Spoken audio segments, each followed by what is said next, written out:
पहली बात तो जो 10 करोड़ का बजट था उसको 5 करोड़ कर दिया। जो बीजेपी के हारे हुए खिलाड़ी हैं, जब हारे हुए जनप्रतिनिधि हैं तो फिर चुने हुए जनप्रतिनिधि कहां जाएंगे?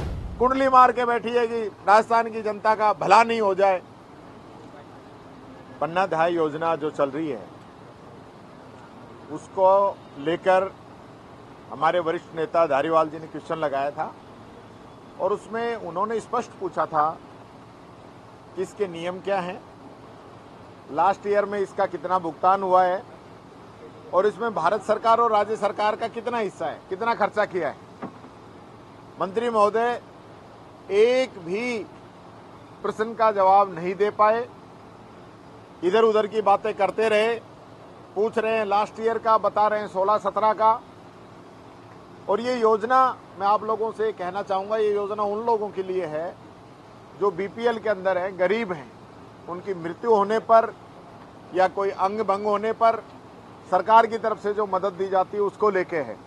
मंत्री जवाब नहीं दे पाए, तैयारी से नहीं आए हैं, सरकार का पक्ष नहीं रख पा रहे हैं और सरकार का ध्यान भी गरीबों के प्रति नहीं है। मैं ये बात जब से सदन चल रहा है तब से लगातार उठा रहा हूं कि मंत्री तैयारी से नहीं आ रहे हैं, मंत्री सही जवाब नहीं दे रहे हैं, आधे अधूरे जवाब दे रहे हैं। मैंने एक प्रश्न और पूछा था बामनवास विधानसभा के अंदर खेल स्टेडियम को लेकर, उसमें भी जब हमने टेंडर कर दिए, वर्क ऑर्डर कर दिए, पैसे दे दिए, एक जगह की जगह भी चिन्हित हो गई, दूसरी जगह दोनों स्कूल के ग्राउंड को लेकर वहां पे स्टेडियम बन सकता है, लेकिन सरकार ने 8 महीने में कोई प्रयास नहीं किया और ये बात भी नहीं रखी। मेरे द्वारा इस गन के माध्यम से जो विधायकों को सड़क दी जाती है उसको लेके था कि हमेशा से हमारे समय में भी ये होता आया है कि स्थानीय जनप्रतिनिधि जो विधायक है उससे पूछ के सड़कें उसके इलाके के अंदर दी हैं। लेकिन अब भारतीय जनता पार्टी की सरकार जब से आई है, पहली बात तो जो 10 करोड़ का बजट था उसको 5 करोड़ कर दिया और उसको भी जो बीजेपी के हारे हुए खिलाड़ी हैं, जो चुनाव हार गए, उनको ये कह के कि भाई जनप्रतिनिधि हैं तो उनसे पूछ के सड़क दी जा रही है, जो कि मैं समझता हूं जब हारे हुए जनप्रतिनिधि हैं तो फिर चुने हुए जनप्रतिनिधि कहां जाएंगे? उसका क्राइटेरिया क्या है ये मैंने रखा। तीसरा, हमारे विधायक अमित चाचान के द्वारा जो बड़ा मामला है, मैंने पहले भी उसको व्यवस्था के प्रश्न के तहत उठाया था कि भादरा के अंदर आज मैं समझ रहा हूं लगभग 2 सप्ताह हो गए, 2 सप्ताह होने के बावजूद भी नई तिथि निर्धारित नहीं की गई है।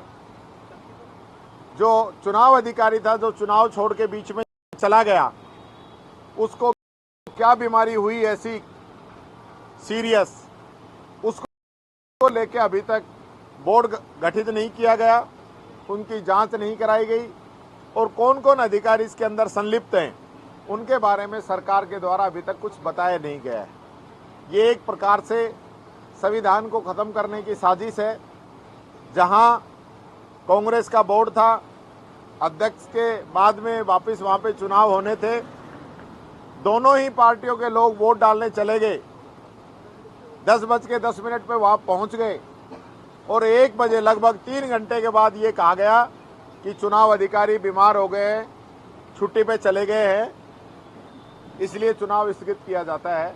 तो ये कहाँ का न्याय है, ये बात मैं कहना चाहूंगा।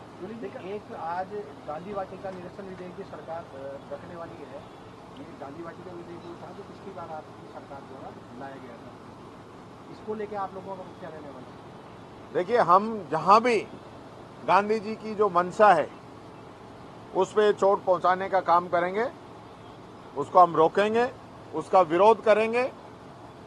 एक तरफ गांधी जी का नाम लेते हैं और दूसरी तरफ गांधी जी की जो विचारधारा है उसको रोकने का काम करते हैं, उसके खिलाफत का काम करते हैं।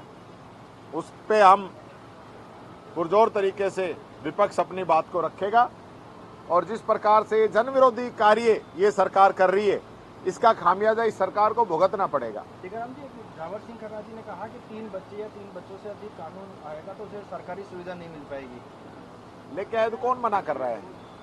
लेके आए, कानून बनाए। पहले भी था 2 बच्चों का कानून नौकरियों के अंदर, तो लेके आए। ये बयान ज्यादा देते हैं, काम कम करते हैं। मैं तो कहूंगा एक पहले कानून बनाए फिर बात करें। मैरिटल रेप का कानून बनाने के लिए, इसे अपराध के दायरे में लाने के लिए राजस्थान सरकार ने एक एप्लीकेशन दायर की सुप्रीम कोर्ट में मैरिटल रेप को लेकर के। विपक्ष किस नजरिए से देखता है मैरिटल रेप के मामलों को? और देखिए, अभी जब तक मैं सरकार का ये पूरा प्रकरण नहीं देख लूं, जब तक मैं कहने की स्थिति में नहीं हूं। मैं इस मामले को एक बार दिखवाता हूं, फिर इसके बाद मैं अपनी राय रखूंगा। एक टीकाराम जी, राजस्थान के अंदर जो मेडिकल कॉलेज खुले थे उनमें एनएमसी ने राजस्थान के 5 मेडिकल कॉलेज के आवेदनों को अस्वीकार कर दिया। इसमें सरकारी मेडिकल कॉलेज के अलावा 6 अन्य निजी मेडिकल कॉलेज भी हैं। तो क्या लगता है डबल इंजन की जो सरकार है वो मेडिकल कॉलेज खोलने में विफल नजर आ रही है? देखो, ये गलती हम लोगों की है कि डबल इंजन पे भरोसा कर लिया। डबल इंजन की जरूरत जहां पड़ती है जहां पहला इंजन कामयाब नहीं हो। नहीं, हमने तो पूरी उम्र जितनी ट्रेनें देखी हैं सिंगल इंजन में ही सुपरफास्ट देखी हैं। अब जब से ये बीजेपी आई है तो एक इंजन चल नहीं पा रहा, इसलिए दूसरा इंजन जोड़ते हैं और कई बार दोनों इंजनों का मुंह अलग अलग हो जाता है, तो फिर जो खामियाजा है वो प्रदेश की जनता को भुगतना पड़ रहा है।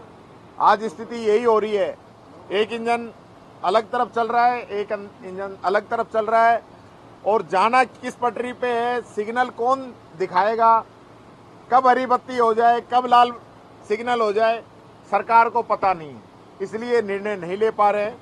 कितना बड़ा मैं समझता हूं मेडिकल कॉलेजों को लेकर जो नुकसान इस प्रदेश का हुआ है। एक मेडिकल कॉलेज 100 बच्चे, 500 बच्चे उसमें अध्ययन करते, मेडिकल सुविधाएं बढ़ती, इन लोगों के पास व्यवस्थाएं नहीं है। टेम्परेरी रूप से मेडिकल कॉलेज में डॉक्टर्स को लगा दिया जाता है जब निरीक्षण होता है, और उसके बाद वापस हटा लिया जाता है। और इससे बड़ी बात मैं कहना चाहूंगा कि आज की तारीख में 50 जिले एग्जिस्ट कर रहे हैं राजस्थान के अंदर, और सरकार की घोषणा थी कि हम हर जिले के अंदर मेडिकल कॉलेज बनाएंगे। तो जब हमारी सरकार के समय में काम शुरू हो गया, जो 33 जिले उनमें, तो अब जो बचे हुए जिले हैं उनमें ये बनाने का काम करें, ये मैं मांग इनसे रख रहा हूं। और आज इन्हीं के विधायक नए जिले की भी मांग कर रहे थे बांदीकुई से। तो लोगों की अभी और डिमांड है, और लोग जिला चाहते हैं, और ये लोग जो जिले बने हैं, सरकार ने लोगों को नजदीकी न्याय मिले, त्वरित न्याय मिले, इसको लेके जिले बनाने का जो काम किया है, उसमें सरकार कहीं ना कहीं मैं समझता हूं कुंडली मार के बैठी है कि राजस्थान की जनता का भला नहीं हो जाए, उसको नुकसान रहे, इसलिए अटकाते चलो की नीति ये लोग चल रहे हैं।